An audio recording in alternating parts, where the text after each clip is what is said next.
Marcos capítulo 2 e 3. O título da nossa lição é A Oposição ao Servo. E o nosso texto áureo está em Marcos no capítulo 3 e o versículo 6, que diz assim. Todos acharam, irmãos? Amém? Ou não amém? Amém? Retirando-se os fariseus, conspiravam logo com os herodianos contra ele, em como lhe tirariam a vida. A nossa verdade prática diz o seguinte: servir a Cristo também significa ser fiel e corajoso em meio às provações e perseguições. Para aqueles que gostam de anotar, nós temos 3 objetivos nessa manhã. 3 objetivos. O primeiro é proclamar o Evangelho e dar testemunho da nossa transformação. Esse é o primeiro objetivo da nossa lição.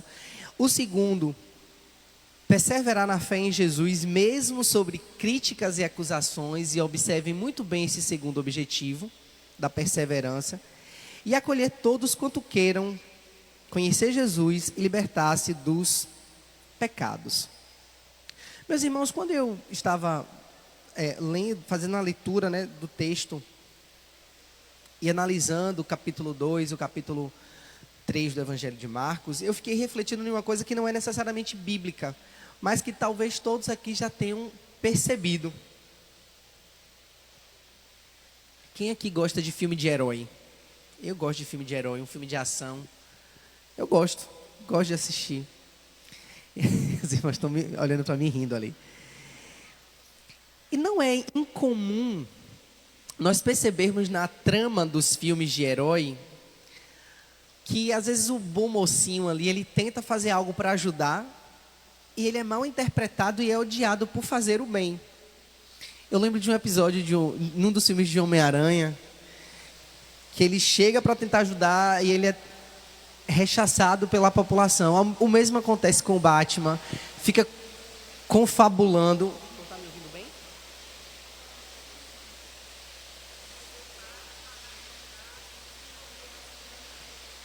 Isso. Então veja, acontece com vários heróis. De o herói querer de fato fazer algo bom, mas ser acusado de atrapalhar a ordem, de ser acusado de causar bagunça. Eu lembro nos filmes dos Vingadores, os heróis estão lá tentando salvar o mundo e as pessoas estão criticando porque o carro está sendo quebrado, a cidade está sendo destruída. Então observem que no mundo real nós costumamos ver isso. No mundo real, que eu digo nos nossos dias, a gente vê isso. Mas nos tempos bíblicos não era diferente. O capítulo 2 e o capítulo 3 de Marcos, quando a gente vai fazer uma leitura acurada, uma leitura lenta, a gente percebe Jesus curando, Jesus salvando, Jesus transformando, milagres acontecendo. E as pessoas estão se opondo a ele, como se ele estivesse fazendo algo errado, porque ao invés de talvez essa não seja a melhor palavra, mas de atentar apenas aos ritos, a tradição, a liturgia, a religiosidade, Jesus estava se preocupando com algo que é infinitamente mais importante do que a religiosidade, que era a alma daqueles a quem ele tocava. Não é, irmãos, estranho para nós que quando nós, que somos cristãos, pregamos a palavra de Deus porque cremos que a palavra de Deus é poderosa e eficaz para tirar o homem do pecado que ele está, somos confrontados. Quem é que nunca ouviu algo? Mas crente é chato. Mas já vem esse crente com essa ladainha de novo. Tudo esse crente bota Jesus no meio. Não é assim?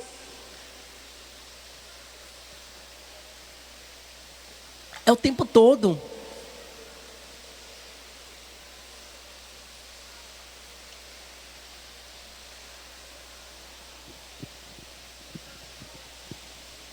Sim. O disco ralado ali, repetindo. Mas é um comportamento natural do que crer. Porque veja bem, quando você encontra no mercado uma marca boa de um produto de limpeza, as irmãs e os irmãos aqui que fazem limpeza em casa, que é bom. Qual é, irmã Isa, a atitude natural? Não é falar para todo mundo desse produto de limpeza bom que você achou? Uma coisa mais próxima de nós homens é que a gente descobre um produto bom para polir o carro, para deixar o pneu pretinho. Aí quando você está conversando com seus amigos ali, é natural a gente falar de algo que faz bem a gente. Então veja só, a gente fala daquilo que o nosso coração está cheio. O crente fala de Jesus de modo natural, o crente prega o evangelho de modo natural quando ele está cheio de Deus. E, irmãos, naturalmente teremos opositores. Então nós vamos fazer uma análise do texto aqui, vamos dar uma passeada por nossa lição, ver o que é que o comentarista do texto traz para nós, vermos o que é que nós podemos aprender com esta lição nessa manhã, como nós vamos colocar em prática os objetivos que nós temos nessa manhã, e eu tenho certeza que nós sairemos daqui encorajados. Eu acho que nós sairemos daqui nessa manhã encorajados a permanecer no nosso chamado, apesar das oposições que são constantes e que têm se avolumado cada vez mais, mas nós perseguiremos no nosso chamado. Em Marcos, no capítulo 2, já no iniciozinho do capítulo, ali no versículo 3, nós encontramos uma história muito bonita, que é a história de um homem que era paralítico, e os seus amigos levam esse homem a Jesus. O texto conta para nós que Jesus estava na sua cidade natal, provavelmente na casa de Pedro. E o texto vai dizer para a gente que tinha tantas pessoas em volta da casa, existiam tantas pessoas para ouvir o que Jesus tinha para dizer, que aqueles amigos levando o homem paralítico não conseguiam chegar e passar a porta para levar aquele enfermo até onde Jesus estava.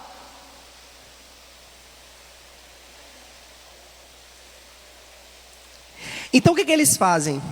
Eles sobem no telhado, destelham a casa,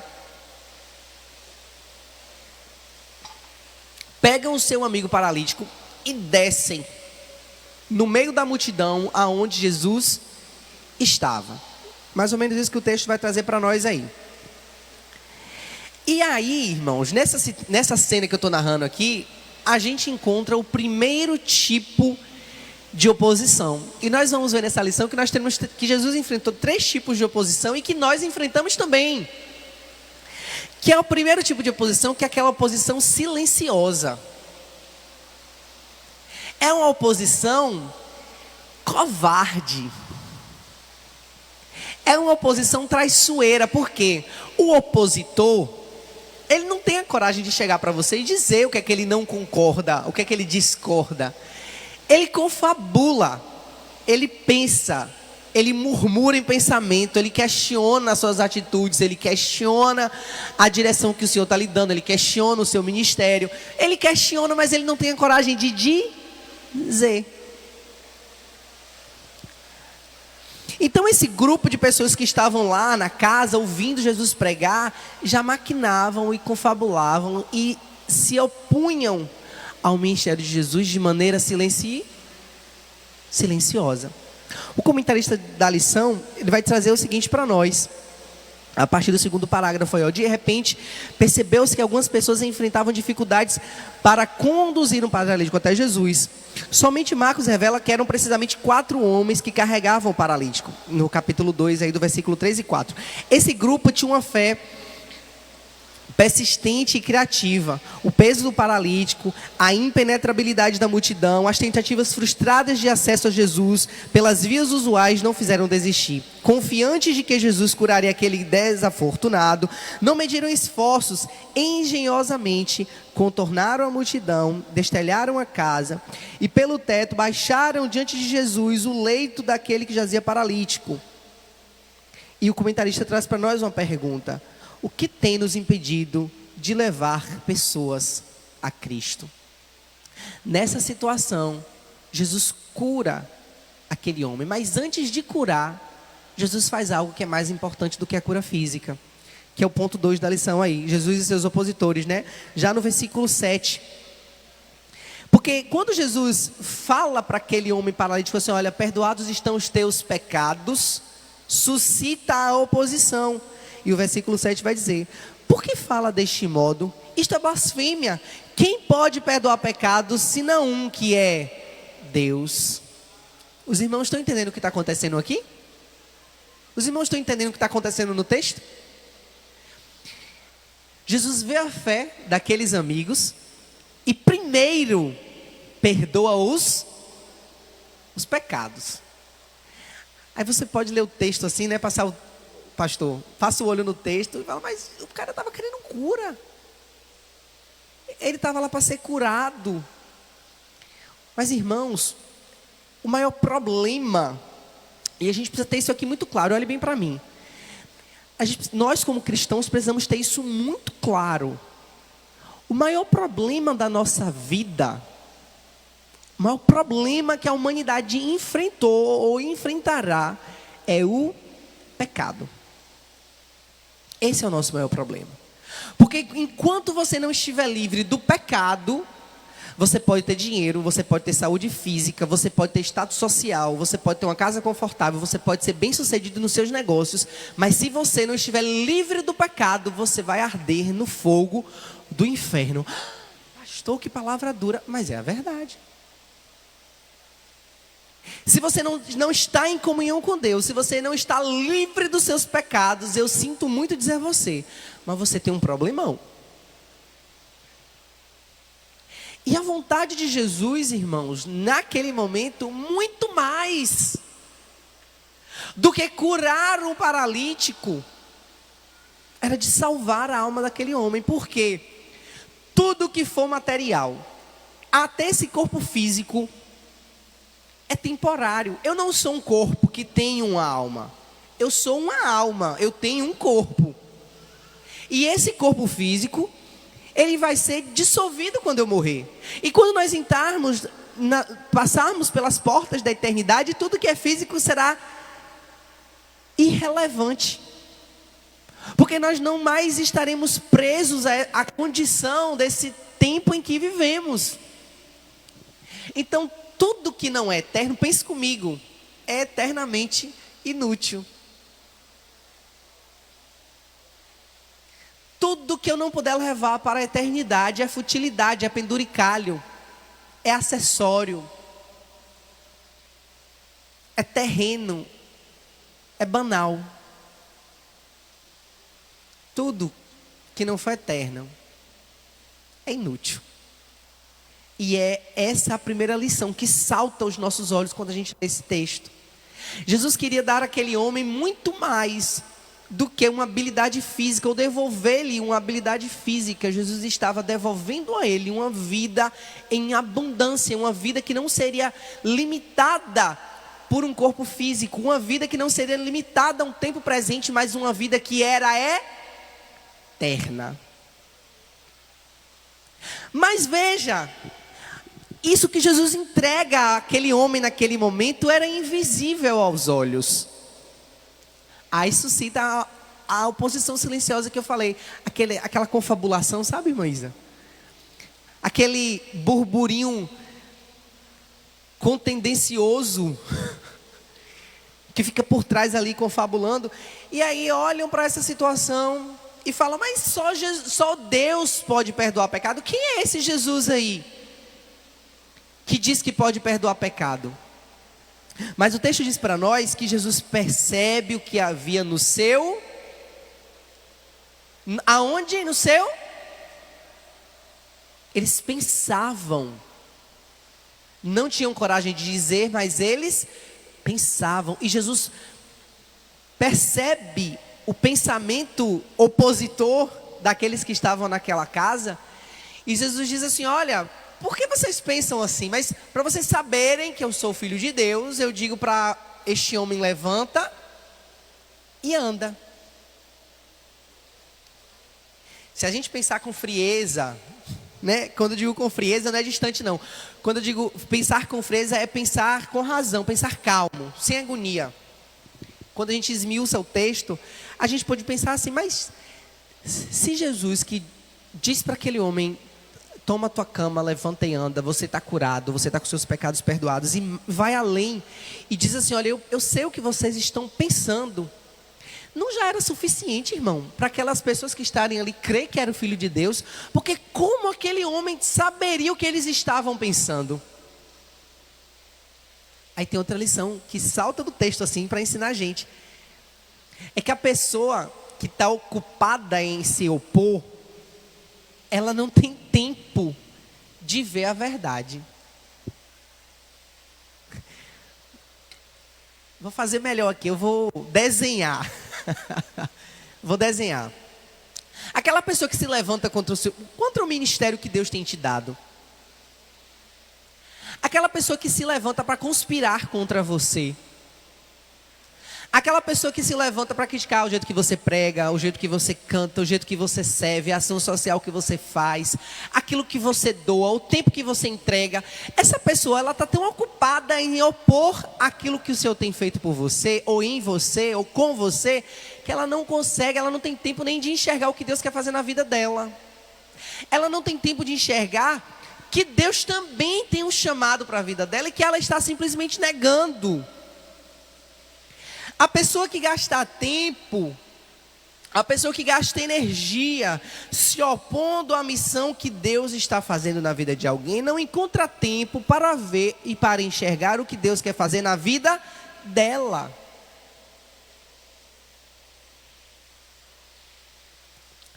Está claro, irmãos, o que eu estou falando aqui? Amém ou não amém? Amém. Mas observem que essa primeira oposição, ela é sempre silenciosa. E quando a oposição silenciosa ela não é tratada, ela evolui. E por que eu estou dizendo isso aqui, que ela evolui? Porque você que está me ouvindo nessa manhã aqui, pode ser uma pessoa que esteja passando por oposição? Pode. Mas pode ser também que você que está me ouvindo nessa manhã seja o opositor. Porque nós estamos sentados aí nesses bancos, nessas cadeiras, nos acompanhando pela internet, e a gente julga, e julga com gosto. Mas quando a gente percebe, ou pelo menos deveria perceber, que quando nós estamos fazendo esse trabalho do julgamento, que a gente está tomando um lugar que não é nosso, porque o papel do acusador já tem alguém ocupando. Já existe um acusador, você não precisa se juntar a ele. Amém ou não amém? E a oposição silenciosa, quando ela não é tratada, ela evolui. Ponto 2 da lição, que é uma oposição explícita. Quando é que acontece a oposição explícita? Vamos ver o que é que o comentarista da lição traz para nós? No capítulo 2, no versículo 15, diz assim: achando-se Jesus à mesa na casa de Levi, estavam juntamente com ele os seus discípulos, muitos publicanos e pecadores, porque estes eram em grande número e também o seguiam. Então a gente já sabe que quem seguia Jesus não eram somente aqueles que criam nele. Até porque o tema da nossa lição vai trazer aqui um fenômeno para a gente estudar, que é justamente o fenômeno das pessoas que seguiam Jesus não para aumentar a sua fé, para serem tocadas por Jesus, transformadas por Jesus, mas seguiam Jesus para se oporem ao ministério de Jesus e procurarem um meio de matar-lhe. Muitos seguiam a Jesus porque queriam pegá-lo no erro, numa falha. Seguiam Jesus porque queriam encontrar em Jesus defeitos que pudessem levar Jesus à morte. Nem todo mundo que lhe segue quer seu bem. Nem todo mundo que visita a sua casa quer ser abençoado por sua vida. Nem todo mundo que você se junta no trabalho quer ver o seu sucesso profissional. Porque tem gente que está andando com você, querendo pegar você numa falha. Porque essa pessoa que você acha que é o seu amigo caminha de braço dado com você, mas está praticando uma oposição silenciosa. Faz sentido o que eu estou falando aqui? Faz sentido, irmão?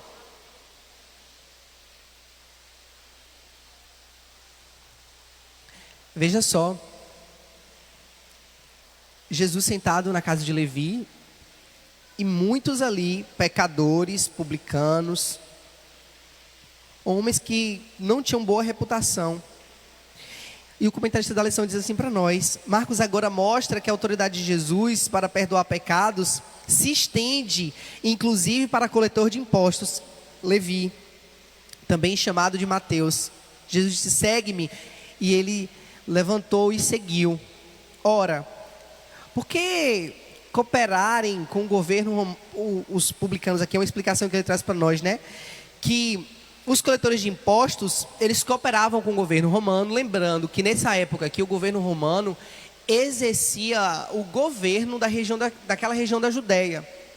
E alguns daqueles ditos judeus trabalhavam para o governo romano coletando impostos, e não era incomum que esses coletores de impostos eles roubassem, eles cobrassem impostos a mais e tinham enriquecimento ilícito a partir daquilo que era entregue como imposto. Então, Jesus chama Levi, Levi passa a segui-lo e Levi chama Jesus para um almoço, uma janta lá na casa dele. Nesse contexto, Jesus e seus discípulos se dirigem àquela casa. E a oposição que antes fora um simples questionamento silencioso consigo mesmo, que é o que a gente vê no versículo 6 e o versículo 7 do capítulo 2. Todavia, ainda não diretamente para Jesus, mas ela começa a acontecer no meio dos discípulos. Por quê? Os confabuladores, os opositores, na casa de Levi, começam a chamar os discípulos de Jesus, e começam agora a questionar nos bastidores o comportamento de Jesus. Porque esse mestre come com pecadores, senta-se à mesa de cobradores de impostos, e começam a questionar. Mas vejam que esse questionamento, pastor Zé Luiz, não é um questionamento para ter resposta de nada, não. Porque a pessoa que intenta contra você, ela não quer resposta. Porque se ela quisesse resposta, ela chamava você e perguntava diretamente a você. O que ela quer é causar burburinho por suas costas. Ela quer mesmo ser falsa. A pessoa que faz isso aqui, ela não quer entender a maneira por que você está procedendo desta maneira. A pessoa que faz isso aqui, ela quer destruir a sua reputação. Ela quer tirar do coração daqueles que acreditam no que Deus estava fazendo na vida de Jesus. Queriam que os discípulos desacreditassem do seu mestre. Vou desenhar. Vou trazer para os nossos dias para ficar bem claro. A pessoa que fica falando de você pelas costas, ela não quer. Você pode chamar ela, falar: vamos tomar um café lá em casa que eu vou te explicar o que está acontecendo. Ela não quer ouvir o que você tem para dizer. Não adianta você parar o que você está fazendo para Deus para dar justificativa a quem está criticando você pelas costas, porque ela não tem ela não quer, ela não tem o menor interesse de ouvir o que você tem para dizer. Ela quer desacreditar aqueles que acreditam em você. É isso que ela quer. Então vejam que os fariseus, os mestres da lei, eles não chamaram Jesus e falavam assim: mestre, por que o senhor se senta com cobradores de imposto? Por que o senhor anda com essas pessoas que são mal faladas? Por quê? Não. Chamam os discípulos e começam a questionar com os discípulos sobre como o mestre procedia. Eles não chamam o pastor da sua igreja para perguntar qual a visão que Deus tem dado para o pastor da sua igreja. Eles minam a confiança que você tem no seu pastor. Você acha que o seu pastor, ainda que chamasse todos os opositores e colocasse aqui e saísse explicando de um por um as oposições, eles mudariam a visão que eles têm do seu pastor?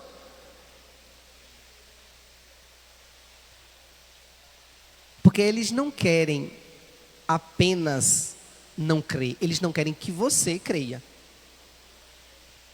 Está claro isso aqui? que o opositor, ele quer que você saia do caminho que você está? Tá claro isso? Tá claro que o opositor quer tirar você dos pés do bom pastor? Amém? Eu tinha tanta coisa para falar desse tema aqui, mas eu não vou não. Eu vou dar sequência na leitura. Sabe por quê, irmãos? Porque tem características aqui que a Bíblia, ela salta para a gente de uma maneira tão grande no texto que eu não consigo passar batido. Porque o texto bíblico, ele narra uma história, o texto bíblico comunica conosco, mas o texto bíblico não esconde as características, as personalidades, os temperamentos, as minúcias da época, as características individuais de cada ser humano que é tratado ali. E eu percebo que esses opositores de Jesus eram invejosos. Eles se opunham porque não viam, talvez, entre eles a mesma multidão que seguia Jesus. Eles invejavam Jesus porque não tinham clareza daquilo que Jesus fazia. Talvez eles quisessem ter uma proximidade com Deus como a que Jesus tinha. E por não conseguirem, vamos atacar quem consegue. Eu queria pregar como fulano prega, eu queria ser usado como fulano é, mas eu não faço o que fulano faz. Eu não quero fazer o plantio que fulano faz, eu só quero a colheita dele. Eu não entendo o que Deus faz na vida de fulano, porque é o mais improvável, é o pequenininho, é a pequenininha. Não tem padrinho, não tem madrinha, não tem ninguém de influência. Deus usa, Deus faz, Deus acontece. Não pode ser Deus não.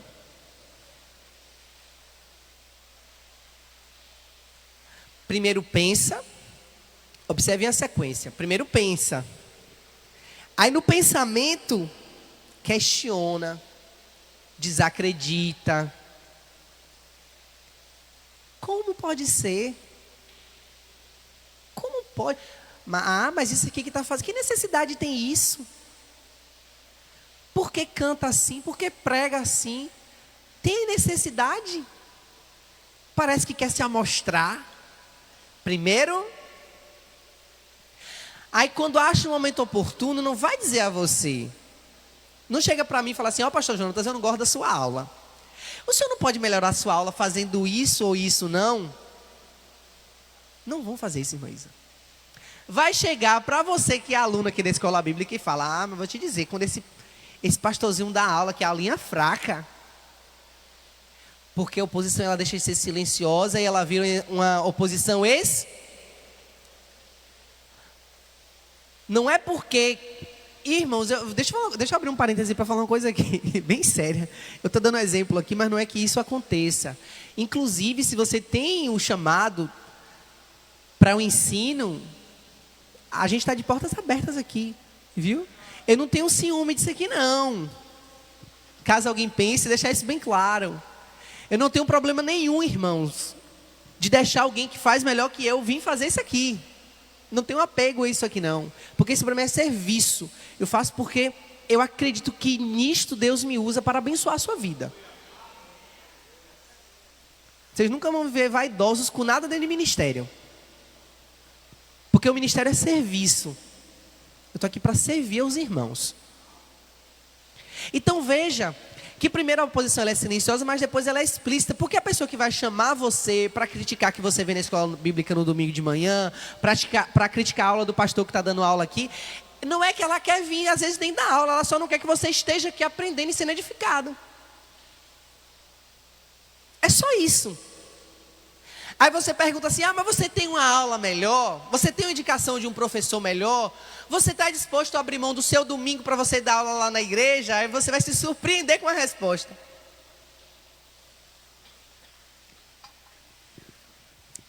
Porque normalmente é não. Vamos para frente.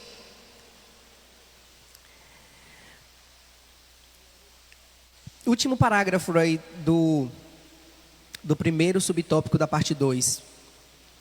Porém o próprio Jesus responde: os sãos não precisam de médicos, sim os doentes. Não vim chamar os justos, e sim os pecadores. De fato, Jesus chama para si exatamente os cansados e os sobrecarregados, conforme Mateus 11, 28. No meio daquele jantar, quando começam a questionar aos discípulos sobre o mestre, Jesus ainda dá uma satisfação. Jesus diz: olha, vocês questionam o fato de eu estar comendo com publicanos, com coletores de impostos, com homens de não tão boa reputação, mas ei, foi para esses que eu vim. Os sãos precisam de médico? Não. Quem precisa de médico são os enfermos. Para estes que eu vim. E ó, acabou a conversa. Porque eu não preciso falar mais do que eu preciso. Tópico 2, negligência do jejum. A gente viu o 15, o versículo 18 diz: ora, os discípulos de João e os fariseus estavam jejuando. Vieram alguns e lhes perguntaram: por que motivo jejum os discípulos de João e o dos fariseus, mas os teus discípulos não jejuam?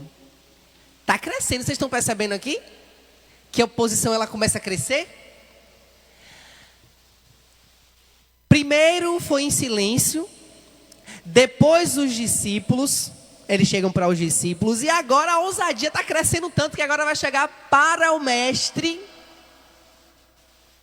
Observe uma coisa: quando a conversa chegar em você, ela já vem correndo, ó. Quando o opositor chega em você, tenha certeza que, como a soma de 2 mais 2 é 4, o opositor já preparou um time, já confabulou um bocado, já fez uma torcida contra, de modo que ela já está encorajada a chegar para lhe desafiar pessoalmente, porque se você a rechaçar, vai ter uma plateia para... Faz sentido o que eu estou falando aqui? Sim ou não? Amém ou não amém? Vamos para um caso concreto? Jesus nos ajuda. Houveram situações assim, em alguns lugares por aí, que os opositores, eles primeiro confabularam, criaram um time que desacreditaram do mestre e passaram a acreditar no confabulador. Veja só. Isso foi desenrolando e foi juntando um time, uma equipe, um grupo, quase uma congregação. E aí, quando pensa que não, a gente racha uma igreja, a gente vira outra igreja. É incomum isso aqui que eu estou falando? É mais comum do que o que parece, porque essa história não é uma história daqui ou dali, ou dali. É uma história geral. Eu estou dando um exemplo de igreja aqui, irmãos, porque é muito nosso, mas eu poderia usar vários exemplos, porque no mundo secular funciona do mesmo jeito. Eu vou até mudar o exemplo aqui para você entender só a premissa. Para você entender que a verdade bíblica ela se aplica em qualquer situação. Lá no trabalho, quando alguém se opõe a você, porque fulano é honesto. Eu vi uma situação esses dias aqui, eu vi na internet isso, um caso concreto aí na segurança pública, que um policial de uma determinada polícia, a matéria diz mais ou menos o seguinte, que o grupo de policiais corruptos, que não são a maioria graças a Deus, se envolveram no roubo, né, no furto de uma carga de equipamentos de eletroeletrônicos, e no meio deles tinha um que falou: não, isso aqui eu não concordo, eu não vou pegar isso. E aí falaram: se você não pegar, a gente vai lhe matar aqui. E aí o cara, para não ser morto pelos colegas, né, leva a parte dele. Aí depois teve outros desdobramentos, mas veja, existia ali um coloio, já é um negócio arquitetado, e aí tentam fazer você ir né, no mesmo bolo. Aí quando você não aceita, eles vão ficar contra você. Então lá no seu trabalho, muitas vezes você é honesto, você chega no horário, você sai no horário, você é honesto com o seu patrão, você é honesto com o seu cliente, você entrega aquilo que você foi contratado para fazer, e alguém não gosta do que você faz lá. Por quê? Porque quando você está, ele não pode fazer o errado, porque você faz certo. Aí a gente vê o princípio bíblico aqui, a história bíblica se repetir. Aí começa com um, aí conversa com outro, porque eu não gosto desse fulano, porque tudo quer ser certinho, tudo quer ser certinha. Aí outros que são tão errados quanto ele, começam a se juntar agora contra você. Porque a oposição que era silenciosa, passa a ser explícita, e começa a fazer o quê? Um time contra você. Quando a gente chega no estopim daquela oposição deixar de ser silenciosa e o opositor agora chega para você e critica você pessoalmente, aí você percebe que tem um monte ali, já tinha um time contra você e você não sabia. Não é assim? Aí quando a conversa que antes era pelas costas chega a seu conhecimento, você fala assim, meu Deus, todo mundo sabia, menos... Então veja que não é só na igreja que acontece, no mundo lá fora também. Alguém se opõe ao seu casamento, e quando você vem saber, tem um monte de gente sabendo da história e você foi o último. E isso vai acontecer por quê, gente? Porque a pessoa que vai lhe desafiar, que chega ao ponto de lhe desafiar, ela já preparou uma cama ali, um time, uma torcida que vai ser por ela, que já desacreditaram de você. Já foram envenenados contra você. E se tem alguém aqui nessa manhã que se comporta dessa maneira, eu repreendo esse demônio de contenda na sua vida. Porque eu estou falando aqui, mas muitas vezes o contendeiro está me ouvindo. Você não está sendo usado por Deus, não. Você está sendo usado pelo inimigo. É o diabo que está usando sua vida. Eu posso dizer isso aqui sem peso na consciência. Porque Deus não habita no meio de confusão. Deus não habita no meio de disse-me-disse. Se Deus tem levantado você para denunciar, seja lá o que for, não é dessa maneira que Deus vai fazer. Vamos para frente? Ou a gente pode se prender nesse ponto aqui? Eu acho que dá. Já falei tudo, né? Veja só o que é que o comentário dessa lição vai dizer para a gente sobre o jejum. Ali apontava que, né, para um jejum anual no dia da expiação. Todavia os fariseus, por exemplo, orgulhavam-se de jejuar pelo menos 2 vezes por semana, conforme a gente vai ver lá em Lucas capítulo 18, versículo 12. Eles faziam do jejum um palco de um teatro, onde apresentavam o show de uma piedade inexistente e hipócrita. Mas é óbvio que o opositor ele não vai chegar para você se opondo ao pastor Zé Luiz e falar dos defeitos que ele tem. O opositor chegava lá para falar para os discípulos, chegavam para os discípulos e criticavam Jesus e questionavam Jesus, mas eles em si não falavam da hipocrisia que eles mesmos montavam o palco para atuar.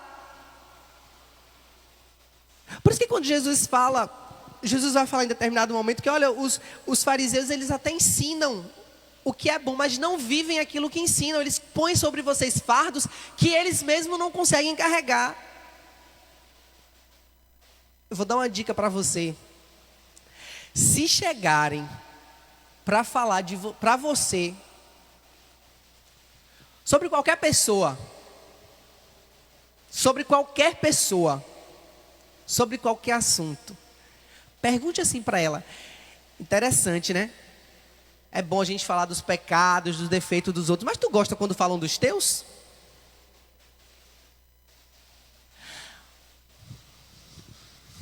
Deixa eu desenhar aqui. Irmã Isa, eu tenho uma coisa para contar à senhora. Mas é para a gente orar. A gente vai orar porque o casamento do irmão fulano está passando por uma situação. Eu fiquei sabendo que dentro de casa é um quebra-quebra. A gente vai orar por fulano. Aí você pergunta assim, mas Tu gosta quando a tua intimidade ela é exposta para todo mundo orar? Porque, irmãos, assim, ó, todos pecamos. Todos pecamos. Eu não posso me sentir superior a você porque o seu pecado é diferente do meu. Eu preciso ser misericordioso porque com a mesma misericórdia que eu uso quando alguém cai para ajudá-lo a levantar e continuar sua caminhada de fé, eu posso ser alcançado com misericórdia no momento de fraqueza meu. Eu não estou falando aqui de complacência. Complacência é outra coisa. Eu não vou dizer que a gente vai passar a mão na cabeça. Não, não é isso. Mas quando eu sei que algum irmão passa por dificuldade e esse irmão está arrependido, como igreja, eu devo acolhê-lo nas suas fraquezas e carregar os fardos pesados. Porque é isso que Colossenses vai dizer para a gente. Para a gente levar os fardos pesados uns dos outros, para assim a gente cumprir a lei de Cristo. Os irmãos estão entendendo o que eu estou falando aqui? Amém ou não amém? Então, quando o opositor chega, quando o contendeiro chega para falar para você sobre qualquer coisa, pergunte a ele se ele gosta de ter os pecados dele expostos. Eu vi na internet um tempo atrás aí, alguém falando que Deus levantou ele para mostrar os pecados de pastor tal e não sei que não sei que lá. Então vamos pegar os seus pecados também e expor na internet, porque eu vou ser misericordioso com você fazendo isso. Irmãos, que contrassenso, qual é a misericórdia de você pegar os pecados do irmão e lançar na internet? Porque você é o paladino da justiça agora. Porque você é a palmatória do mundo. Não é, irmão, você é pecador. Eu sou pecador, irmãos, e eu digo isso com o meu coração contrito, com cuidado, com zelo, porque nós buscamos caminhar em santidade, sim, mas não, é humano que a gente cai em algum momento. Então olhe para o pecado, irmão, daquele que cai do seu lado com mais misericórdia. E aí eu vou dizer uma coisa para vocês. Eu, Jonatas, não estou dizendo para você fazer igual a mim. Mas eu, Jonatas, quando alguém chega para mim, ele já vem trazendo, sabe, irmão, eu não quero ser lenha que vai fomentar. Eu não quero, irmão. Quando alguém chega para mim trazendo essas novidades para a gente orar, aquela pessoa já cai no descrédito para mim.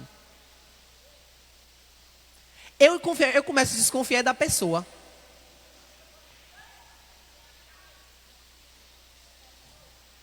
Eu já começo a desconfiar da pessoa, por quê? Com a mesma calma, com a mesma beleza que ela chegou para falar dos outros para mim, ela vai falar de mim para os outros. Os irmãos estão entendendo isso aqui? Amém ou não amém? Os opositores de Jesus. Então, os fariseus, os publicanos ali, eles montavam um palco de hipocrisia. Questionavam os discípulos de Jesus. Questionou a Jesus porque os discípulos de Jesus não jejuavam. Sendo que pela lei, como a gente viu no texto aqui, o jejum da lei era uma vez no ano, o dia da expiação, mas eles, por se sentirem mais santos, jejuavam pelo menos 2 vezes na semana. Ele está pensando que era um jejum silencioso? É no jejum contrito? Não, porque o desejo daquele jejum não era um jejum de santidade, era um jejum de aparência. Porque a pessoa que arrota a santidade, ela vai ser sempre envolta no manto de espiritualidade. Porque eu sou santo, é uma cara sisuda. É um linguajar todo diferente, porque eu quero ser santo, porque não sei o quê. Para parecer aquilo que não é. É o falso moralista, a gente vê tanto isso. E essas pessoas é que confabulam, que puxam o tapete do outro, que se opõem ao mesmo. Porque se for com Jesus, irmão, tenha certeza que comigo e com você não é diferente, não. Vou seguir.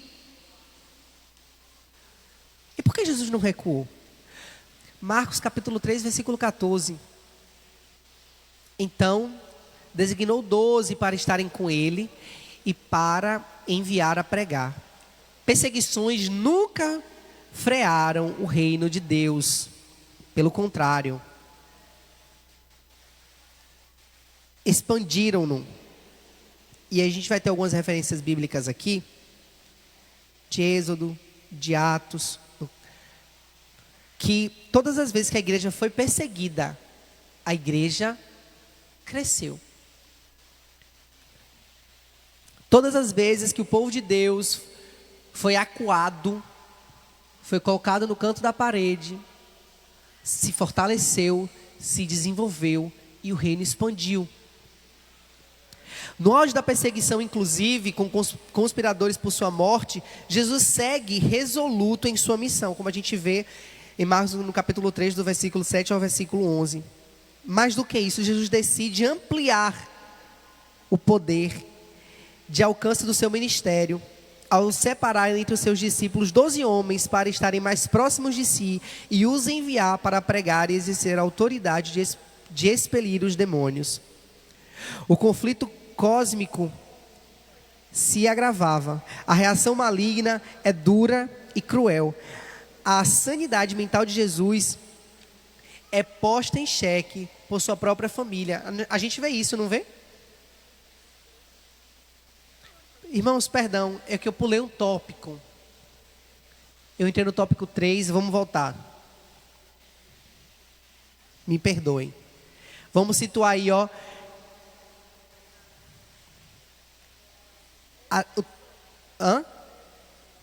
Velhas tradições. Sobre esse tópico aqui eu não tenho muito a dizer, mas o que acontece? Eu vou pegar o gancho do jejum para a gente chegar nessa parte aqui. Quando Jesus aqui falava para os opositores que aqueles que andavam com ele não jejuavam porque estavam com o noivo, e ele traz esse contexto de casamento, porque como jejuarão se o noivo está com ele? Ou seja, ainda estamos em festa, mas chegará um momento que o noivo será tirado e eles jejuarão. O que os fariseus denunciavam ali era que Jesus quebrava uma tradição. E não é o único momento que Jesus quebra uma tradição. E observem, Jesus ele não quebra um mandamento, porque Jesus cumpriu a lei.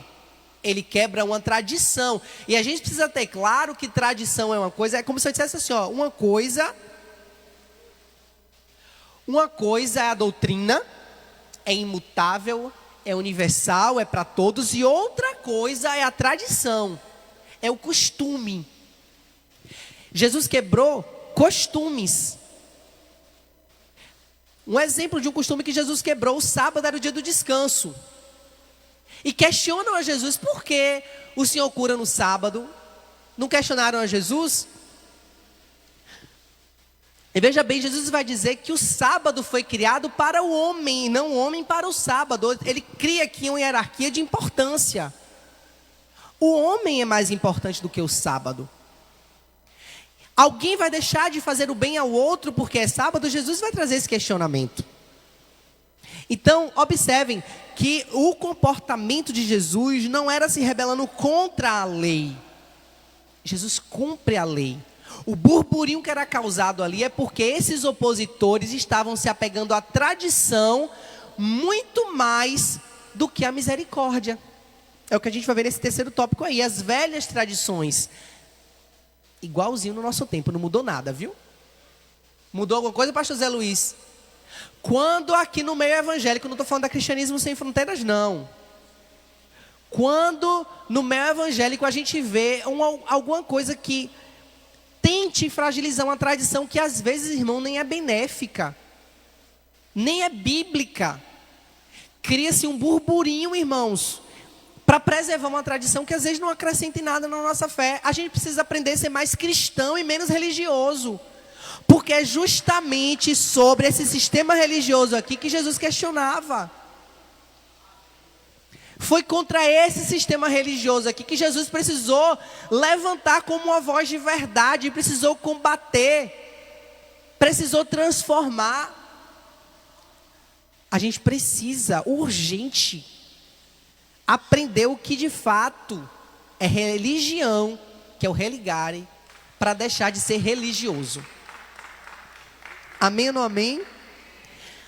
A última fase da oposição, que a gente falou da oposição silenciosa, a gente terminou de falar sobre a exposição explícita, e por fim a oposição ela chega a ser cruel. Por que oposição cruel? O subtópico vai dizer aí, ó, Marcos capítulo 2, versículo 27. Valorizou as pessoas acima dos costumes. E acrescentou: o sábado foi estabelecido por causa do homem, e não o homem por causa do sábado. A oposição a Jesus vai se tornando cada vez mais insistente e alarmante. Agora, o servo, Jesus, será testado em relação a outro tema caro para os fariseus, que era a questão do sábado. Ao observarem que os discípulos de Jesus colheram e comeram espigas após debulhá-las com as mãos, os fariseus os acusaram de violação do sábado. Era como se fosse assim: as pessoas estavam com fome, então vai deixar de colher e de comer porque era sábado, vai passar fome, vai morrer de fome. Jesus aproveitava a oportunidade para resgatar o autêntico sentido da lei divina, rememorando o episódio em que Davi e seus companheiros, com fome e em desespero, entraram no tabernáculo e comeram pães sagrados, então destinados exclusivamente aos sacerdotes. Ora, ritos, prestem atenção nisso aqui. Ritos não valem mais que o ser humano. Ritos não valem mais que o ser humano. Por que é importante a gente lembrar? Porque às vezes você está matando alguém por causa apenas por causa do rito, por causa do costume. Eu lembro, irmãos, com uma tristeza muito grande, eu vi o pastor Josué falar um dia de púlpito aqui, por isso que eu vou repetir, de uma irmã que congregava conosco, se converteu já numa idade da vida, ela já tinha muitas tatuagens, e ela citou aqui, acho que falou para o próprio pastor Josué, do preconceito que as pessoas tinham com ela aqui na igreja, por causa das tatuagens. A irmã não congrega com a gente, mas eu fico triste, é uma irmã muito querida. Tive a oportunidade de ter com ela algumas vezes, de conversar, E o pouco contato que a gente teve sempre me mostrou ser uma pessoa sensacional. E por causa de uma tradição, a gente vai matando as pessoas do nosso meio. Mas eu queria lembrar para você nessa manhã, a misericórdia divina, irmão, o amor divino, a compaixão, é muito superior a qualquer tradição. Não estou dizendo que a gente deve rasgar a tradição, não estou dizendo isso. Mas a gente deve se prender muito mais, irmão, ao que é doutrina, do que apenas tradição, o que é costume. Para a gente não estar ferindo e trazendo morte ao invés de gerar vida. Amém? Segundo tópico aí, porque fez o bem. Veja só, Jesus foi acusado por fazer o bem. Marcos capítulo 3, versículo 4. Então lhes perguntou: é lícito nos sábados fazer o bem ou fazer o mal? Salvar a vida ou tirá-la? Mas eles ficaram em silêncio. Porque quando questionam a Jesus desse tópico que a gente leu anteriormente, sobre a questão do sábado, Jesus chega com essa pergunta que vem cá: no sábado a gente vai fazer o bem ou o mal? É para a gente matar ou para a gente dar vida? Aí parece que eles botam a mão na consciência e falam: vixe, fui pego, e agora? E aí Jesus prossegue. O debate a respeito do sábado se prolonga. Desta feita, Jesus entra na sinagoga e se prepara como um homem cuja mão direita estava ressequida. Insensíveis, seus opositores observavam atentamente para ver se curaria em um dia de sábado, a fim de o acusarem. Irmãos, pense que coração vazio era desse povo. Eu vou ficar na espreita para ver se ele vai curar alguém, para eu poder acusá-lo publicamente de ter curado num sábado. Imagina a falta de amor. E se os irmãos pensam que é diferente dos nossos dias, não pensem não, viu? Jesus não se fez de rogado. É lícito fazer o bem no sábado? Marcos é o único que registra o silêncio sepulcral dos opositores. Mateus detalha ainda mais. Qual dentre vós será o homem que, tendo uma ovelha, e no sábado esta cair numa cova, não fará todo o esforço para tirá-lo dali. Ora, quanto mais vale um homem do que uma ovelha?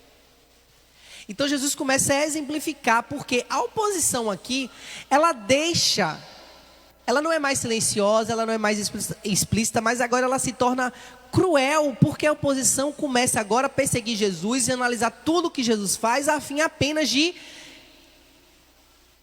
matá-lo, de ter um motivo real e concreto para encerrar o seu ministério. Esse tipo de opositor aqui é um tipo de oposição que fica ali o tempo todo maquinando o mal. Então já deixou de ver o bem que Jesus fazia apenas a fim de lançar mão sobre ele. Observem, irmãos. Esses fariseus aqui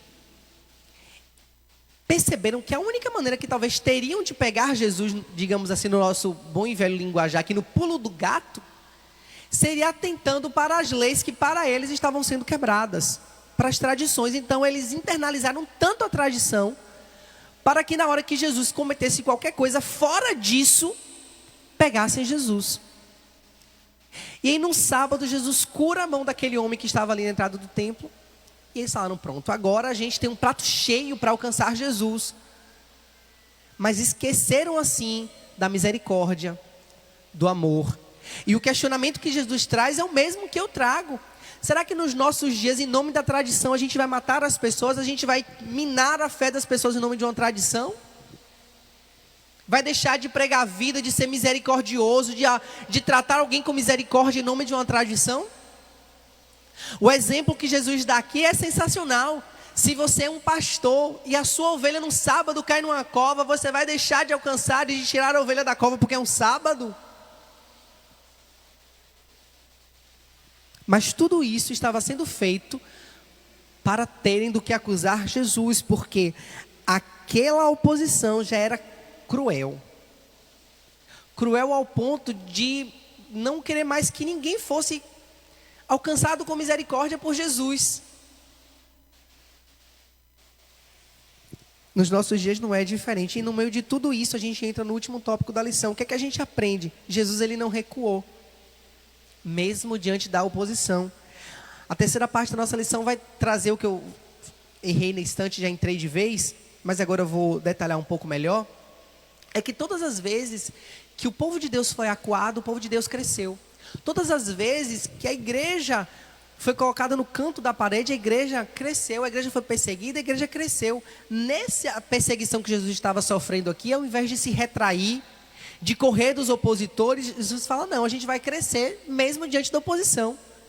E agora junta os seus discípulos, os seus apóstolos, e envia esses apóstolos para pregarem o reino, para pregarem o evangelho crescer.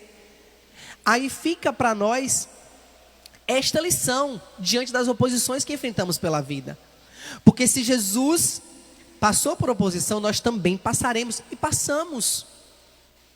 Em parte, irmãos, e eu preciso ser honesto e dizer que em parte as oposições que nós temos enfrentados como igreja, eu não estou falando de oposições individuais, se deve ao fato de que muitas das nossas igrejas e das pessoas que pregam o evangelho caíram no descrédito, não por conta apenas de oposição, mas porque se colocaram em um lugar escorregadio. Às vezes a gente percebe no meio evangélico, pastor Zé Luiz, que algumas pessoas estão em lugares escorregadios, não porque levaram elas para lá, mas porque elas se colocaram. Então muitos cristãos evangélicos estão em descrédito porque tomam uma proporção que às vezes a gente quer defender e nem pode. Mas quando a gente faz assim, uma análise mais acurada e a gente separa o joio do trigo, o verdadeiro cristão, aquele que foi convertido e convencido pelo evangelho, não pode se retrair, não pode fechar a boca, não pode se acovardar pela oposição. Pelo contrário, é no momento de oposição que a gente cresce como povo de Deus e como igreja.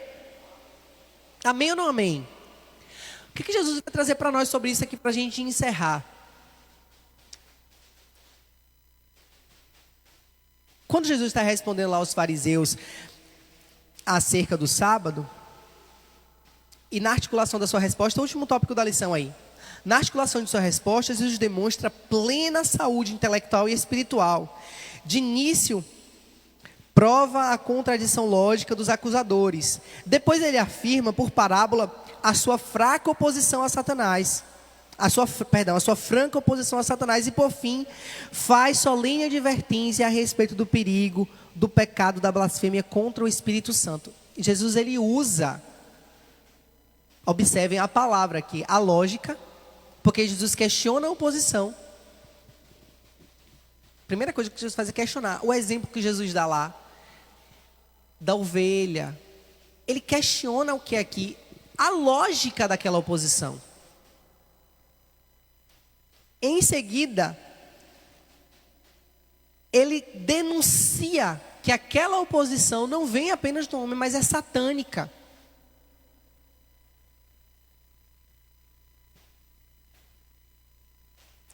E por fim, Jesus, ele se mantém na pregação do evangelho, do reino. A gente pode fazer a mesma coisa. Diante das oposições, a gente pode buscar, irmãos, a razão da oposição e questioná-la e mostrar que aquela oposição, não para aqueles que estão falando, porque às vezes aqueles que estão falando, como eu disse no início, aqueles não querem ouvir. Mas defender a nossa fé de modo que aqueles que preservam a fé sejam encorajados a continuar crendo e não tenham a sua fé dissuadida.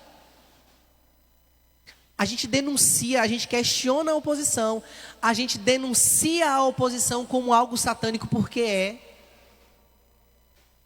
e a gente mantém a pregação do nosso evangelho, porque foi exatamente isso que Jesus fez. Por fim, frustrados os ataques ao espírito e à mente, é chegado o momento da tentativa de contentação física. A família de Jesus aparece para levá-lo. A família de Jesus, inclusive, achou que Jesus estava ficando maluco da cabeça. A provável intenção era dar-lhe proteção, alimento e descanso. Era nobre e compreensível. Entretanto, a missão do servo era fazer a vontade de Deus. Por isso, para Jesus, vínculos espirituais haveriam de redimensionar o conceito de família. Todos que abraçassem essa vontade seriam a sua própria família. No final do texto do capítulo 3 de Marcos, Jesus estava no templo ensinando. Tinha tanta gente, irmãos, já tinha tido um falatório tão grande acerca daquilo que Jesus estava ensinando, que os familiares de Jesus foram para lá, na tentativa de tirar Jesus do templo, porque achavam que Jesus estava ficando louco, por causa do ensinamento que ele estava ensinando. E Jesus diz assim, olha, quem são a minha mãe ou os meus irmãos? São aqueles que fazem a vontade de Deus. São aqueles que fazem a vontade do meu Pai. E estes são a minha mãe e os meus irmãos. A última lição que o texto ensina para a gente aqui é que preservar íntegra a sua fé, a sua missão, vai precisar em algum momento redimensionar os vínculos familiares. Aqueles... E mesmo que, como no texto aqui, eu não acredito que a mãe de Jesus e os irmãos de Jesus queriam algo ruim para ele, não. Eu acho que eles estavam preocupados mesmo. Rapaz, Jesus está ensinando umas coisas malucas.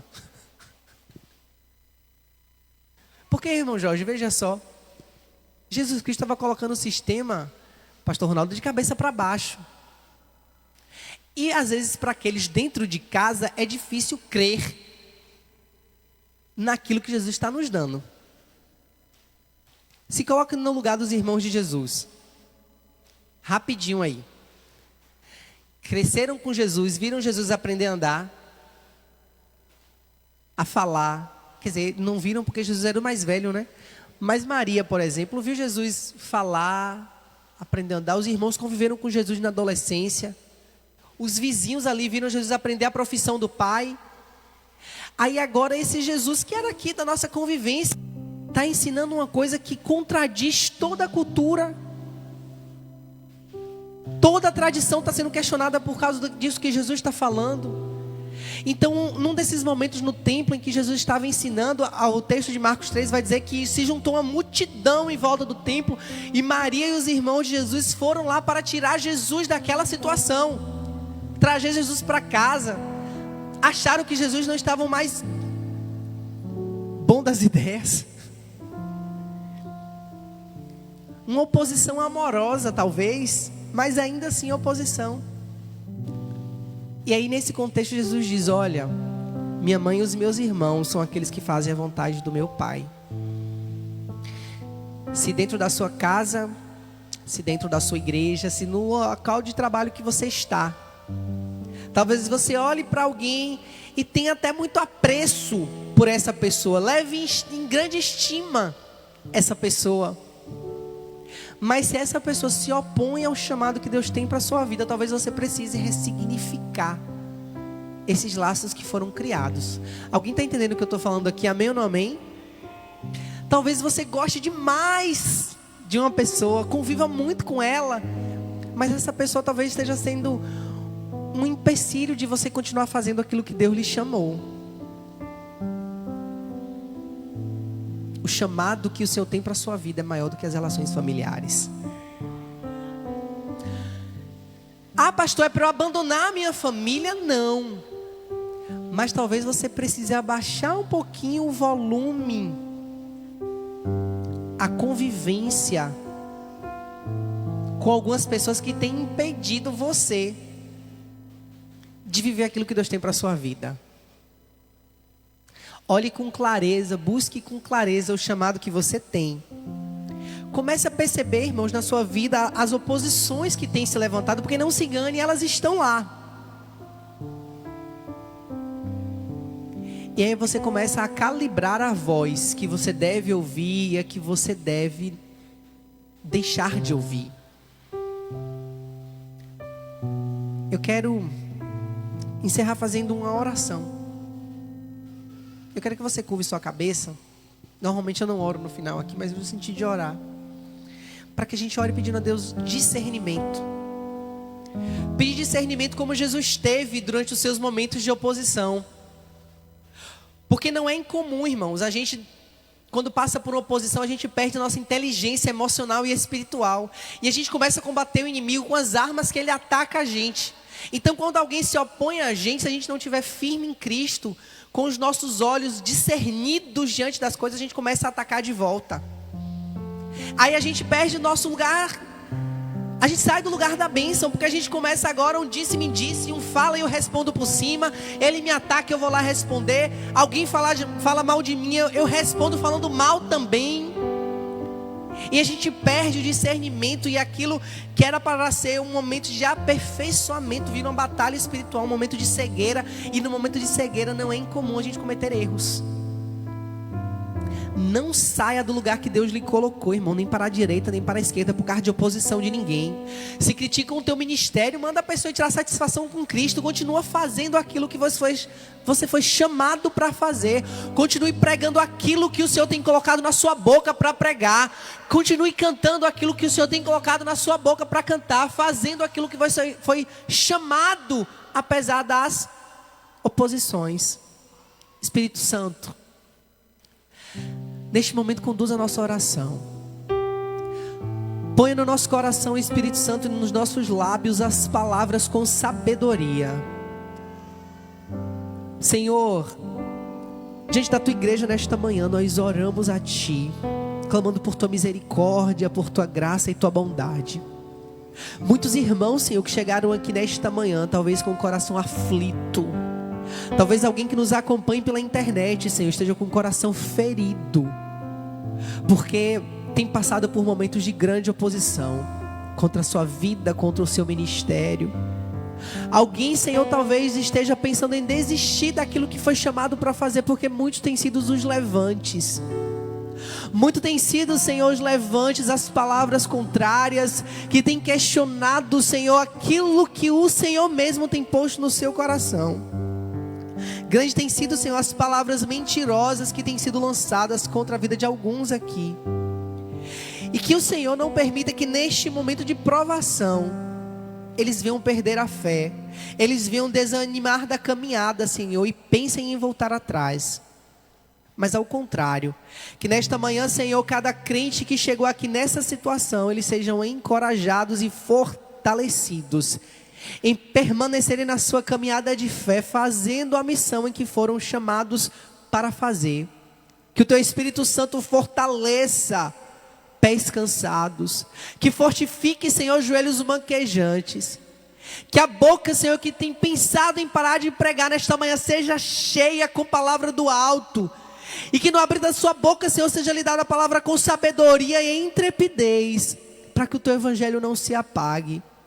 Senhor, dá sabedoria para que no momento como este, Senhor, o Teu povo saiba como lidar com a oposição, como Jesus aprendeu e soube lidar com a oposição. Que nós não viemos, Senhor, sair do lugar da bênção, do lugar, Senhor, de termos guardados por Ti, e por confusão, Senhor, começar a lutar como o nosso inimigo luta. Mas que nós possamos lutar, Senhor, com as armas de Efésios 6, em santidade, Senhor, com a nossa mente, o nosso corpo protegido, Senhor, guiados pelo Teu Espírito, e, Senhor, com sabedoria, sabendo lidar com os dardos inflamados do inimigo, tendo a nossa mente protegida pelo capacete da salvação. Que a justiça, Senhor, seja a nossa couraça, e que a espada da palavra, Senhor, esteja sempre pronta para o manejo. E assim, Senhor, que o Teu povo continue vencendo com sabedoria, com inteligência e sobretudo com discernimento. Dá ao Teu povo, Senhor, nessa manhã esse discernimento que tanto precisamos nesses dias, para que continuemos prevalecendo dia após dia, Senhor, firmes na Tua palavra. Assim eu oro por Tua igreja, não apenas por esses que estão aqui, Senhor, mas por Tua igreja no Brasil e espalhada ao redor do mundo. Nunca nos desampare, nunca permita, Senhor, que a oposição pare os nossos pés ou cale os nossos lábios, para que nós possamos preservar o nosso ministério à Tua volta. Assim nós oramos e Te agradecemos em nome de Jesus. Amém.